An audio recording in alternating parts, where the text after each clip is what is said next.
Y bueno, vamos a empezar con nuestra primera conferencia del día de hoy. El día de hoy comenzaremos a hablar acerca de cómo se formó la Biblia. Y yo sé que algunos de ustedes se han dado la tarea de investigar estos temas, han leído libros al respecto, pero quizás algunos de ustedes han tenido esta pregunta: ¿cómo se formó la Biblia? ¿Cómo nos llegó desde el tiempo de los profetas en el Antiguo Testamento y los apóstoles en el Nuevo Testamento hasta nuestros días? Bueno, espero que esta primera conferencia nos ayude de una manera sencilla y clara a poder explicarlo. A mí me encantaría comenzar haciendo una pequeña oración. Me encantaría que me pudieras acompañar ahí en casita. Puedes inclinar tu rostro conmigo si lo quieres así. Querido Dios, gracias por esta conferencia y esta oportunidad que tenemos a partir de este mes, el mes de la Biblia, de poder recordar, Señor, el regalo que nos has dado, el regalo de las Escrituras. Ayúdanos, Señor, a poder celebrar, a poder recordar, y no solo este mes, Señor, sino todos los días, al abrir nuestras Biblias, poder agradecerte por este regalo de darnos tu palabra, de no dejarnos ciegos, sino darnos dirección, darnos guía, Señor. Te doy gracias por todo esto y pongo esta mañana en tus manos en el precioso nombre de nuestro Salvador Jesús. Amén. ¿Qué es lo que significa cuando como cristianos decimos que la Biblia o las Sagradas Escrituras son la palabra de Dios? ¿Qué significa esto? Bueno, sin duda alguna hay un texto de la Biblia que me viene a la mente, y seguro quizás te ha venido a la mente también a ti, cuando hablamos de la Biblia como la palabra de Dios, y este texto es Segunda de Timoteo, capítulo 2, justo el verso número 15 al 17. Encontramos en esta porción cómo Pablo le escribe al joven pastor Timoteo acerca de la naturaleza de la palabra de Dios, de las Escrituras. Y esto es lo que Pablo le dice: desde tu niñez conoces las Sagradas Escrituras, que pueden darte la sabiduría necesaria para la salvación mediante la fe en Cristo Jesús. Toda la Escritura es inspirada por Dios y útil para enseñar, para reprender, para corregir y para instruir en la justicia, a fin de que el siervo de Dios esté enteramente, completamente equipado para toda buena obra. Este es uno de los textos a los que hacemos referencia como cristianos cuando apuntamos a que la Biblia es no solamente el registro de la historia de la nación de Israel, es mucho más que eso. Es la revelación de Dios por medio de un pueblo, una cultura, como varios libros de apologética suelen decir: 40 autores, 1600 años, 3 idiomas, hebreo, arameo y griego. Es la manera en la que Dios se ha dado a conocer al mundo a través de su palabra. Y Pablo afirma algo muy importante aquí en este pasaje de 2 de Timoteo. Pablo le recuerda a Timoteo que las Escrituras tienen un tema central. Nos hacen sabios para conocer la historia de la salvación que está centrada en Jesús, la promesa de un Salvador, y que las Escrituras provienen de Dios. Él es la fuente de las Escrituras, el origen. Por eso Pablo afirma: toda Escritura es inspirada por Dios. Dios, inspirando a los autores humanos a través de su cultura, su tiempo, su talento, se ha comunicado, se ha dado a conocer, se ha revelado, de manera que la palabra de Dios cumple con un fin muy práctico.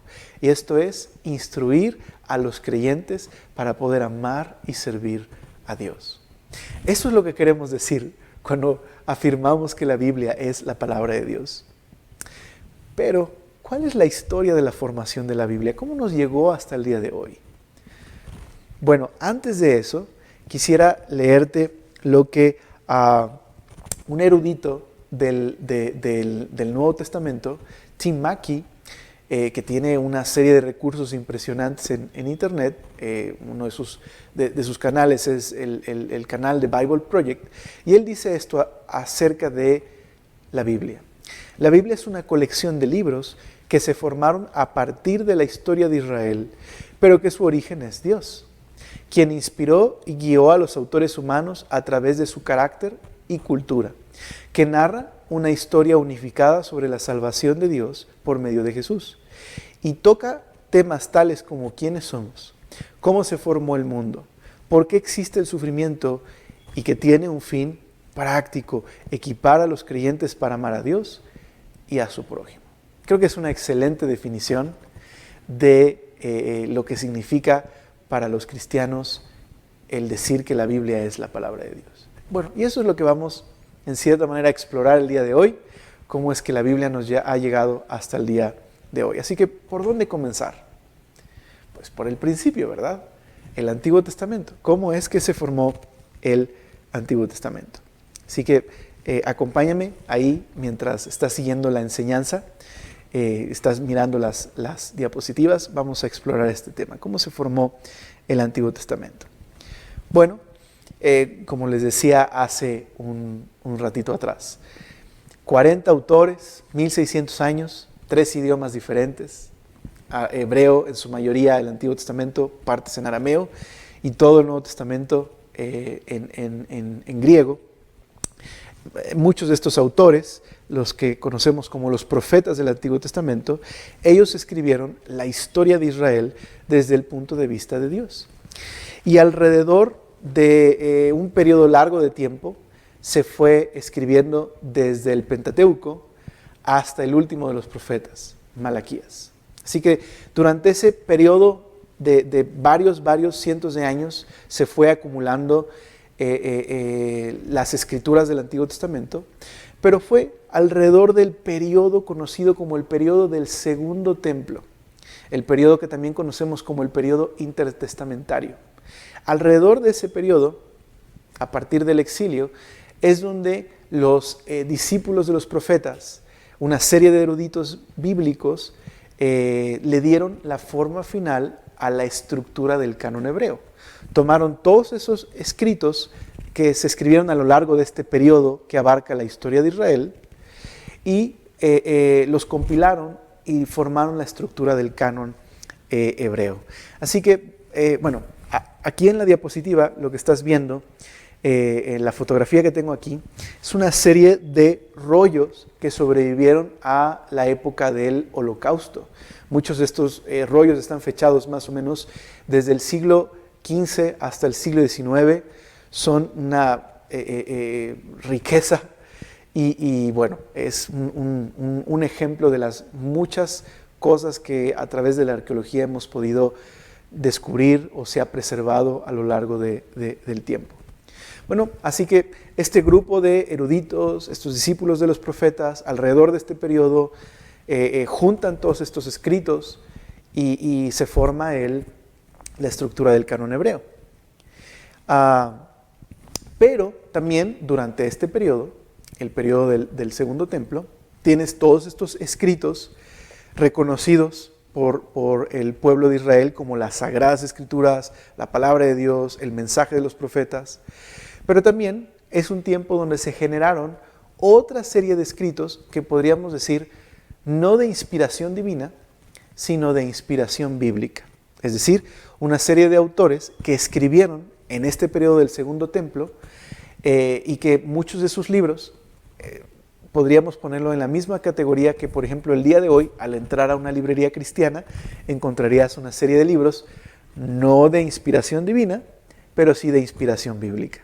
Y así se formaron todos estos documentos que los judíos valoraban muchísimo, describían parte de su historia, incluso eran conocidos por Jesús y los discípulos porque eran valiosos para la comunidad judía, pero no eran considerados en realidad canónicos. Así que todo esto está sucediendo en este periodo. Pero, bueno, en esta diapositiva que tengo aquí, estamos viendo la forma que cobró el Antiguo Testamento justo en este periodo, esta forma final del canon hebreo. Esta es conocida como la Tanaj o la Biblia hebrea. Es un acrónimo que está dividido en 3 partes. La T de Torah es la sección de la ley que conocemos como el Pentateuco, los primeros 5 libros atribuidos a Moisés. Luego la N es de Nevi'im, que son los profetas, que abarcarían desde la historia de Israel desde el punto de vista de los profetas, es decir, desde jueces hasta reyes, pero también incluyen los libros de los profetas, lo que para nosotros son los profetas mayores y menores. Y luego la tercera parte de esta triple división es la sección de los escritos o las escrituras, que en hebreo es la palabra ketubim, aunque se pronuncia en realidad Ketubim. Y aquí van los libros poéticos. Tenemos, por ejemplo, Eclesiastés, Job, Salmos, es la sección de sabiduría. Entonces, esta es la triple división, tal y como se usaba a partir del periodo del Segundo Templo, pero también en la época de Jesús. De hecho, Jesús en Lucas hace referencia a esta triple división cuando le dice a los discípulos que era necesario que se cumpliera todo lo que estaba escrito de él en Moisés, los profetas y los salmos. Nosotros tenemos los mismos libros en el Antiguo Testamento, solamente que el orden que nosotros tenemos es diferente al orden que tiene el canon hebreo, pero son exactamente los mismos libros. Aquí a un lado de esta imagen te puse también el orden que nosotros tenemos. Nuestro orden sirve a un orden de género literario. Entonces nosotros tenemos, por ejemplo, los libros que conocemos como el Pentateuco, los primeros 5 libros de la Biblia, tenemos los libros históricos, tenemos los libros de los profetas y luego tenemos los libros también poéticos. ¿Okay? Entonces, nuestra división es diferente, ¿no? De hecho, nosotros dividimos entre profetas menores, profetas mayores. Pero el orden es indistinto, son los mismos libros que están en la Biblia hebrea, son los mismos libros que tenemos nosotros en el Antiguo Testamento. Así que esa es la manera en la que se forma el Antiguo Testamento. Pero todos estos libros cumplen con un propósito. Nos narran la historia de Israel, la historia del mundo y el propósito de Dios. Entonces en la ley tienes la historia de cómo Dios creó el mundo, y tienes la caída, la rebelión, pero también la creación y el llamado de un pueblo especial por el cual Dios planea llevar a cabo su plan de rescate. La sección de los profetas, tienes la historia de cómo este pueblo llegó a la tierra prometida, pero fracasó en su misión y los profetas les advirtieron del fracaso en su llamado y la importancia de volver a Dios. Y el pueblo termina en el exilio. Bueno, la tercera sección son aquellos libros que brindan sabiduría a la nación de Israel durante el tiempo del exilio y después, y les enseña a cómo vivir para Dios. Así que nos está narrando una historia que queda inconclusa. La promesa de que Dios enviaría al Mesías, enviaría a un Salvador a través de este pueblo. Y ahí es donde termina el Antiguo Testamento. Pero, ¿cómo se preservó el Antiguo Testamento durante el tiempo de los autores originales hasta el día de hoy? ¿Cómo se preservó el texto? Bueno, hay 3 fuentes importantes de manuscritos cuando hablamos del Antiguo Testamento. Una de las historias que más confianza nos dan cuando hablamos del proceso de transmitir la Biblia desde las primeras copias hasta el día de hoy, es la tradición del texto masorético, la tradición de los masoretas.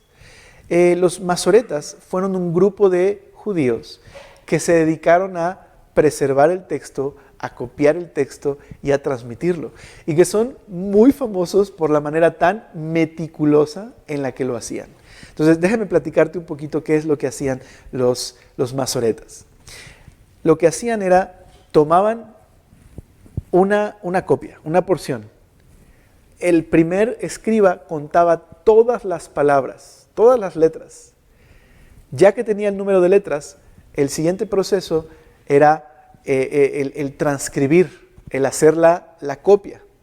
Y ya que se tenía la copia, una tercera persona venía y contaba el número de letras para ver si coincidía de aquella que se tomó la transcripción, de aquel manuscrito que se tomó la transcripción. Y si no empataban, rompían la hoja y comenzaban de nuevo. Por eso, el texto masorético que terminó en el Códice de Leningrado, que es un códice, Bueno, había dos tecnologías para libros en el mundo antiguo. Estaba la tecnología del rollo, lo cual era, como bien hace honor a su nombre, un rollo. Pues tienes estos rollos largos, libros individuales, hasta que se hizo el formato de códice, el formato de libro, como nosotros lo conocemos. Si tienes un libro ahí, cerca de ti o en tu casa y lo tomas, ese formato es el formato de códice. ¿Okay? Bueno, el texto que se ha preservado del texto masorético más famoso es el Códice de Leningrado. Precisamente porque el lugar donde se encontró era la ciudad que se llamaba en ese momento Leningrado. Y es uno de los textos más fieles del Antiguo Testamento y que dan testimonio del cuidado que tuvieron para preservar el texto. Entonces, tienes el Códice de Leningrado, por un lado. Yo aquí en la fotografía ves un pedazo de este códice.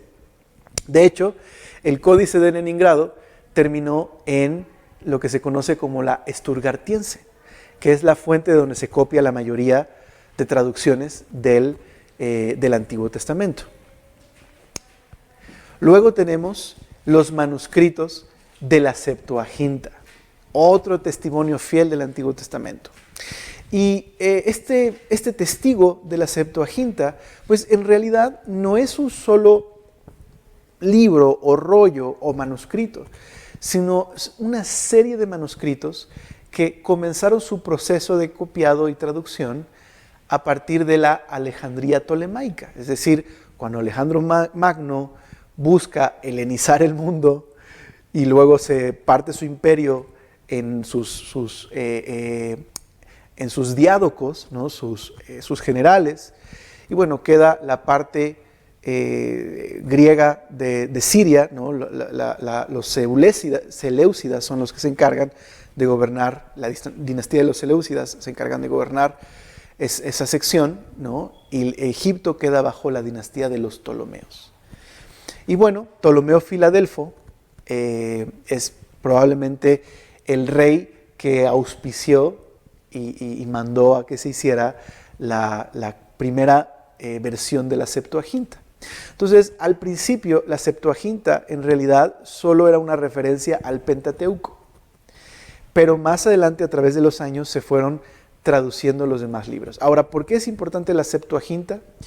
Porque, verás, durante el tiempo del exilio, que es conocido como el tiempo de la diáspora, pues muchos judíos perdieron el uso de su idioma original.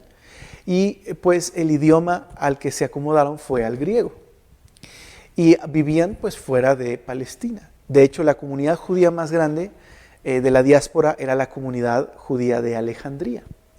Así que había la necesidad, por un lado, de que hubiera las escrituras en el idioma en el que se podía entender para esa comunidad judía, pero también la Septuaginta serviría como una herramienta para que los judíos pudieran hablar de su fe con sus vecinos no judíos. Hay una famosa leyenda, la carta de Aristeas. Es una carta en la que supuestamente Aristeas le pide al sacerdote en Israel que pueda promover la traducción de la Biblia del Antiguo Testamento al griego. Y bueno, se dice que hubo 72 eruditos que escribieron cada uno su versión, su traducción, y que cuando compararon esas copias de cada uno, todas eran exactamente la misma. Y de ahí es la razón de por qué la Septuaginta es conocida como la versión de los 70.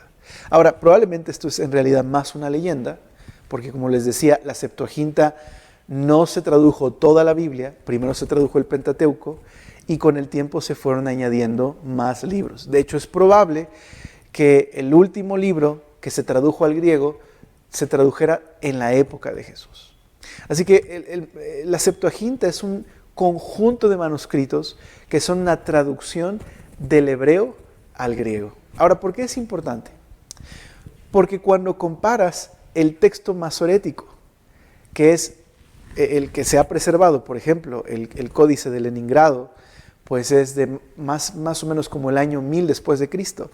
Y lo comparas con la Septuaginta, que comenzó su proceso por ahí de 200 años antes de Cristo, y comparas los dos y te das cuenta que las variantes que hay entre los dos son insignificantes y que son prácticamente idénticos, ¿no? Las muchas variantes que hay son simplemente insignificantes. Te das cuenta de la fidelidad que ha habido en la preservación del texto del Antiguo Testamento. Y junto con ello tenemos uno de los grandes descubrimientos de la arqueología, aunque dice la leyenda que las cuevas de Qumran, ¿no? Las cuevas donde se encontraron los manuscritos del Mar Muerto, pues fue un grupo de pastores que andaban buscando por ahí una cabra descuidada, la andaban buscando, y es ahí como encontraron estas cuevas que más adelante la arqueología se encargó de explorarlas. Y bueno, en estas cuevas, las cuevas de Qumran, los rollos de Qumran, se descubrieron muchas vasijas de barro con una cantidad impresionante de manuscritos desde el Antiguo Testamento, de la Septuaginta, y también encontraron ahí pues parte de la literatura judía del Segundo Templo.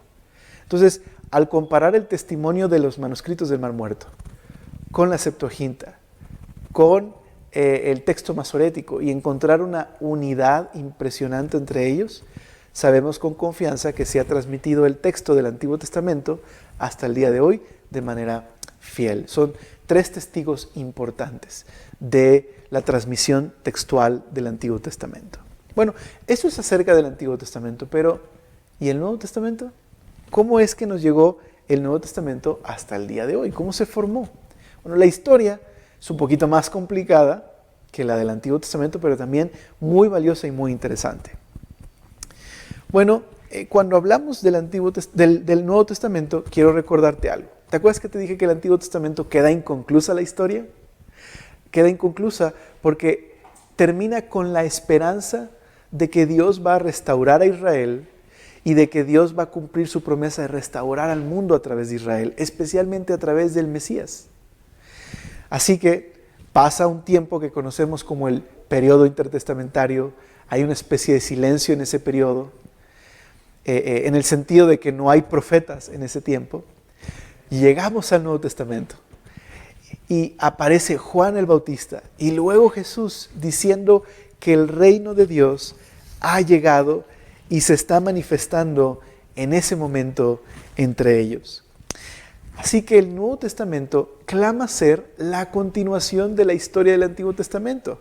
Es la continuación de la historia que quedó inconclusa. Jesús se presenta a sí mismo como el Mesías, aquel que está llevando a cabo el plan de Dios para traer salvación y esperanza al mundo, cumpliendo las promesas de Dios. Así que los evangelios, ¿qué son? Pues un testimonio del mensaje de Jesús y de su vida acerca del cumplimiento de la promesa del reino. Y luego tenemos no solo los evangelios, tenemos también las cartas de los apóstoles. ¿Qué son las cartas? Pues después de que Jesús murió y resucitó, los apóstoles comenzaron a difundir el mensaje de que Jesús es el Rey, el Salvador, el Hijo de Dios, el Mesías. Y ese mensaje se empieza a esparcir por todo el Imperio Romano y se empiezan a formar comunidades cristianas alrededor de Jesús por todo el Imperio Romano. Los apóstoles escriben cartas para animar, fortalecer, exhortar a todas estas iglesias a ser fieles a Jesús. Y ahí tienes las cartas del apóstol Pablo y las cartas que conocemos como las cartas universales. Y luego también tenemos un libro muy importante, el libro de Hechos, que precisamente nos narra la historia de cómo la iglesia se expandió a lo largo de todo el imperio.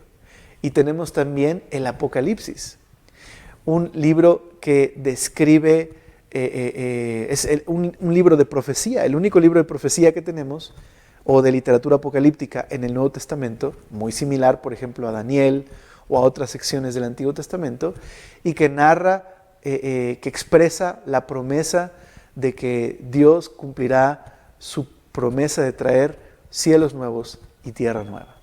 de hacer todas las cosas nuevas. Lo que comenzó con Jesús en la cruz llegará a su consumación en Apocalipsis. Y ahí tienes el Nuevo Testamento. Así que el Nuevo Testamento se escribió en un periodo de más o menos entre el año 50, donde tenemos las primeras cartas de Pablo, hasta el año 90. Hay un poquito de discusión si el último libro es Apocalipsis o Juan. Bueno, la mayoría de eruditos apoya el hecho de que Juan pudiera ser el último libro que se escribió, pero indistinto de eso, tienes un periodo de entre la década de los 50 a los 90 cuando se escribe el Nuevo Testamento. Y entonces, ¿cómo es que el Nuevo Testamento empieza a esparcirse por todas las iglesias? Bueno, tengo aquí dos citas. Una es de Colosenses y una es de Segunda de Pedro. Y esto es muy interesante. Estas dos citas nos narran un poquito cómo es que se empezó a distribuir toda esta literatura que estaba en proceso de escribirse, ¿no? Durante la vida de los apóstoles. Por ejemplo, en Colosenses dice, Pablo le escribe esto a la iglesia de los Colosenses, al final de la carta. Una vez que hayan leído esta carta, pásenla a la iglesia en la Odisea, para que ellos también puedan leerla, y ustedes deberían leer la carta que les escribí a ellos. Entonces, es muy probable que este fuera el proceso. Pablo está escribiendo una carta a una iglesia. Es probable, lo que afirman muchos eruditos, es que Pablo, al momento de escribir la carta, hacía una copia. Bueno, déjenme nada más hacer una pequeña pausa. Muchas de las cartas que Pablo escribió, en realidad, Pablo dictó esas cartas a algunos de sus colaboradores que servían como escribas. Esto era muy común en el mundo antiguo, que alguien dictara y otra persona fuera la que escribiera. Por eso verás que en algunas cartas Pablo termina su carta diciendo, esta parte de la carta la escribo con mi propia mano. Es muy probable que Gálatas, Pablo la escribiera él mismo, con su propia mano. Así que Pablo termina de escribir una carta y hace una copia de esa carta para quedársela como una referencia y que sirva también para poder copiarla y enviarla a otras iglesias. Pablo envía esta carta a los colosenses y es probable que los colosenses la reciban, la copien y entonces envíen esa carta a la siguiente iglesia y la siguiente iglesia haga el mismo proceso. Reciba la carta, la copie y envíe la carta. Así que con el paso del tiempo, los evangelios, que era lo que más se copiaba, desde lo que más manuscritos antiguos tenemos, los evangelios, las cartas de Pablo, las cartas de los apóstoles, empezaron a circular, a copiarse, a circular y a copiarse. Por eso, en esta otra cita de Segunda de Pedro, dice ahí, es Segunda de Pedro 3, 15, 16, dice, y tened entendido que la paciencia de nuestro Señor es para salvación, como también nuestro amado hermano Pablo, según la sabiduría que le ha sido dada, os ha escrito casi en todas sus epístolas, hablando en ellas de estas cosas, entre las cuales hay algunas cosas difíciles de entender, las cuales los indoctos e inconstantes tuercen, como también las otras escrituras. ¿No te da consuelo saber que a Pedro también le costaba entender un poco a Pablo? Creo que a todos nos da consuelo saber eso. Pero ¿notaste lo que dijo Pedro? Pedro afirma que hay en circulación y son conocidas las cartas de Pablo. Por esta razón es muy probable que para este tiempo, cuando Pedro escribe Segunda de Pedro, que es más o menos el año 63, 64 después de Cristo, ya hubiera una compilación de las cartas de Pablo que fueran en formato de libro, en formato de códice. Y eso es probablemente a lo que está haciendo referencia Pedro. Así que el Nuevo Testamento es copiado múltiples veces y esto que originó. Por eso esta es una historia un poquito más compleja que el Antiguo Testamento. Esto con el paso del tiempo hizo que surgieran centros de copiado. O sea, ya no solamente las iglesias copiando las cartas que reciben, sino centros específicos de copiado de toda la literatura del Nuevo Testamento que está circulando y copiándose y copiándose y copiándose y distribuyéndose por todo el imperio. ¿Sabes? La cantidad de manuscritos que han sobrevivido al paso del tiempo. tomando en cuenta que los materiales eran perecederos, hasta el día de hoy es abrumadora. No hay un libro antiguo que tenga la cantidad de copias que han sobrevivido a través del tiempo como el Nuevo Testamento. Es impresionante, se copiaba y se copiaba y se copiaba, y eso que en los tiempos de persecución, especialmente la última persecución, la de Diocleciano y Galerio, se quemaron cientos de manuscritos del Nuevo Testamento. Es impresionante. Pero ok, entonces tienes estos centros de copiado que hay en Asia Menor, en África, en Alejandría, en muchos lugares, y se está distribuyendo el Nuevo Testamento por todas partes. Pero surge un problema que la iglesia tuvo que enfrentar y resolver.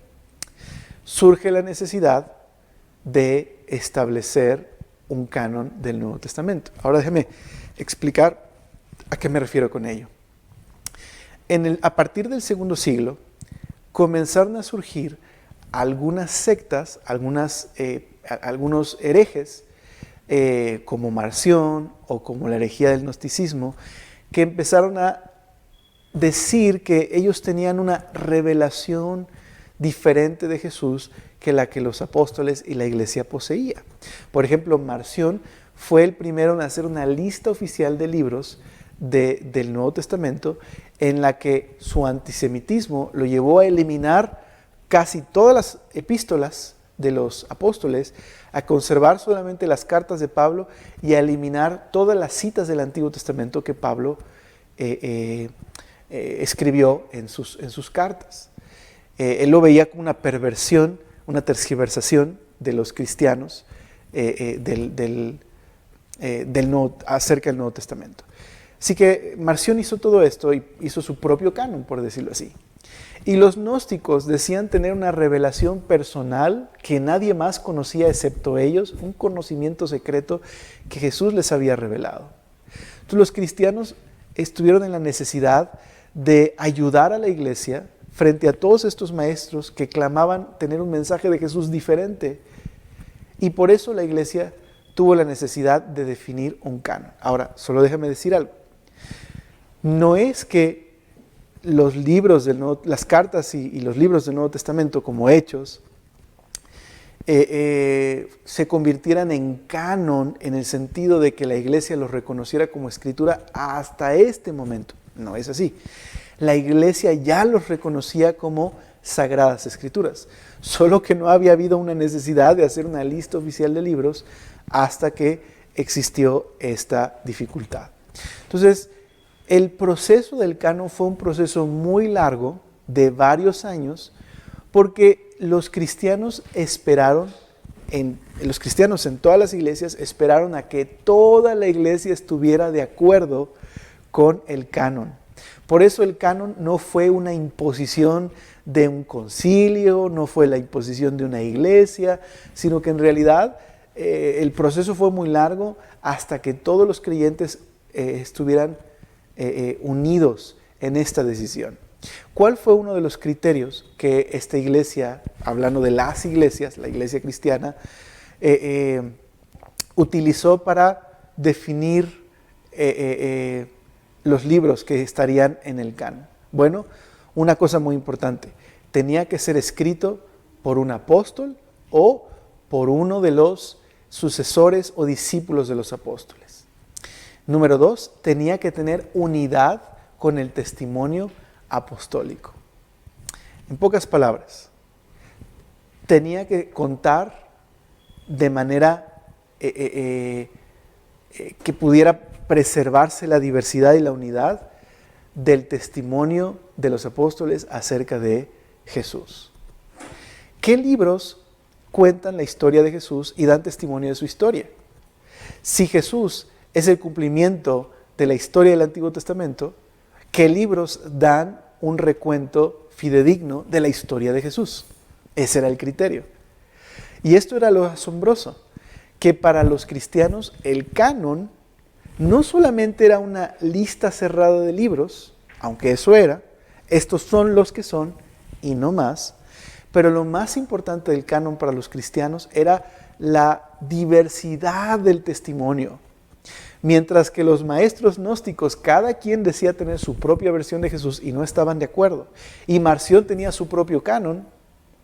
Los cristianos podían decir, nosotros tenemos 4 evangelios, tenemos todas las cartas de Pablo, tenemos las cartas de los apóstoles, tenemos el Apocalipsis, tenemos Hechos, y hay suficiente diversidad y unidad en el testimonio del Nuevo Testamento para saber que estos libros cuentan de manera fidedigna la historia de Jesús. Eso fue lo importante del canon. Y es así como, por ejemplo, por ahí del año 200, tenemos el fragmento de Muratori, que era una lista oficial de libros del Nuevo Testamento. Tenemos la declaración de Atanasio, y a través de este tiempo, por fin, cuando los cristianos se pusieron de acuerdo, la iglesia no definió, sino reconoció los libros que los cristianos ya usaban como sagradas escrituras. Pero creo que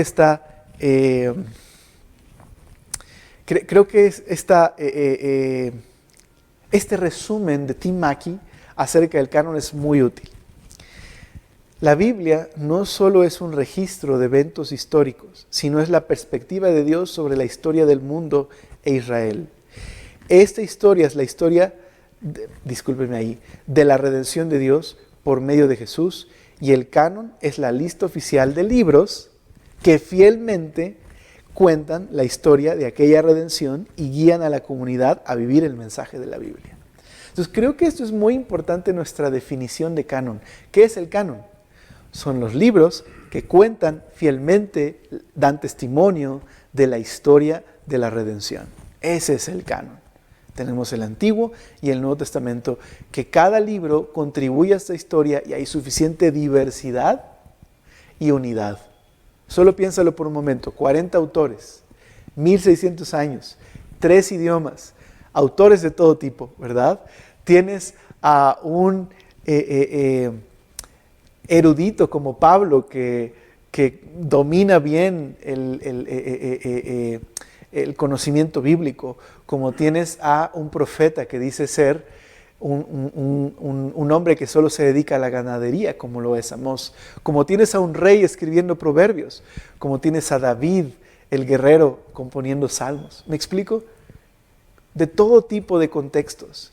Y sin embargo, la Biblia tiene unidad y suficiente diversidad como para saber que no es que se pusieron de acuerdo, no es que lo inventaron, sino que a través de todo este proceso de 1600 años, Dios se dio a conocer, se reveló, se comunicó y utilizó a estos autores humanos.